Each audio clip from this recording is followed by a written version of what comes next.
And now to the White House. They took down a social media video that prompted fierce backlash. The video was first posted last night on President Trump's social media account. It contained a racist image of former President Barack Obama and former First Lady Michelle Obama. The image depicted them as apes.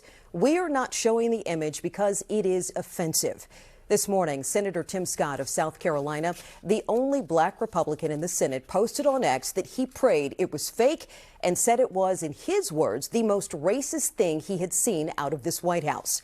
Earlier today, when reporters pressed the White House for comment, the press secretary dismissed the controversy with a statement that read in part, "This is from an internet meme video depicting President Trump as the king of the jungle and Democrats as characters from The Lion King. Please stop the fake outrage and report on something today that actually matters to the American public."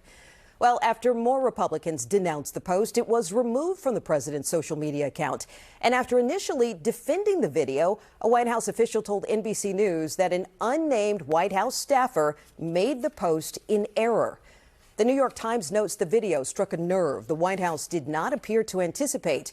The paper pointed out the depiction of Mr. and Mrs. Obama as apes perpetuates a racist trope used historically by slave traders and segregationists to dehumanize black people and justify lynchings.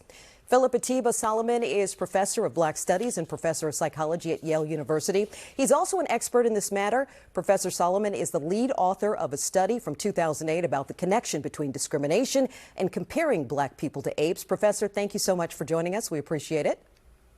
Thanks for having the conversation. Can you break down the harmful impact of memes like this today on society, on people, on people who are seeing this online? Sure. My guess is that you, me, all of our relatives can be in agreement. If I smack somebody in the face, it's wrong. In fact, you could go to jail for that because we have laws that say you're not allowed. But if I smack a dog in the face, well, some of us might think that's really wrong. What about a mosquito? What about a monkey? Right? There are things that are morally excluded from our universe. It's okay to treat them bad, not even human. And this isn't a presentist thing. It's not just what we do today. It's how we've justified the worst behavior towards people historically. Black people have been compared to monkeys as a way to justify their enslavement, their degradation, their alleged lower IQ, all of that throughout all of Western contact with the people, the sons and daughters of Africa.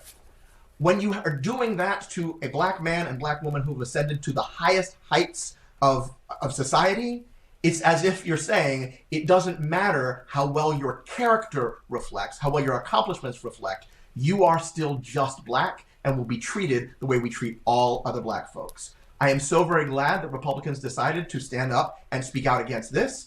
Imagine what could happen if they stood up and spoke out against the rest of the racism that Tim Scott says he's seen from the White House. Professor, we know that people post racist things online daily, but this was posted on an account that belongs to the President of the United States. First, let me ask you, what sort of impact did that have coming from the President?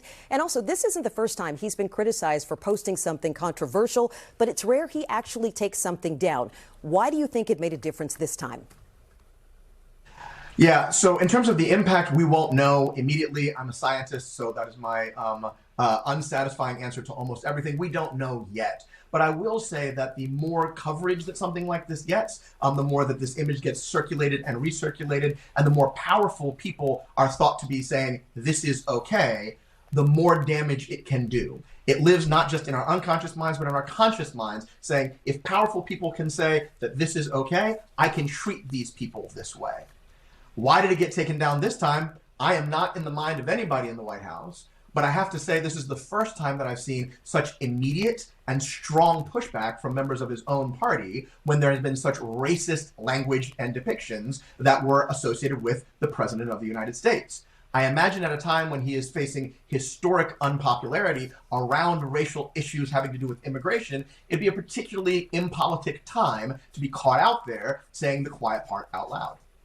All right, Yale Professor Phillip Atiba Solomon, thank you so much for making time for us and helping us better understand this. We certainly appreciate it. Thank you.